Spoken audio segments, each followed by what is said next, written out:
সন্দেশখালী নিয়ে ভুয়ো ভিডিও প্রচারের অভিযোগ তুলে কলকাতা হাইকোর্টের দ্বারস্থ বিজেপি নেতা গঙ্গাধর ও গদাধর কয়াল।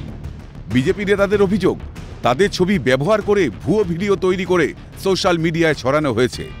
এমন প্রচুর ফেক ভিডিও ছড়ানো হয়েছে। ভুয়ো ভিডিওর কারণে এলাকা অশান্ত হয়ে উঠছে বলে দাবি করে কেন্দ্রীয় নিরাপত্তার আবেদনও করেন তারা।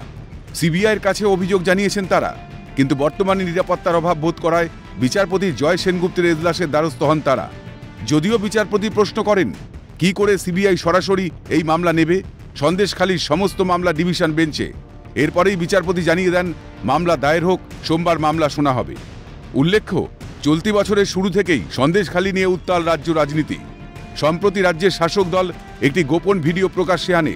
এই ভিডিওতে স্থানীয় এক বিজেপি নেতা গঙ্গাধর কয়ালকে বলতে শোনা গিয়েছে, সন্দেশখালীর ধর্ষণের অভিযোগ সাজানো। নির্বাচনী ময়দানে বিজেপির পাল্টা এই ভিডিওকে হাতিয়ার করেছে শাসক দল।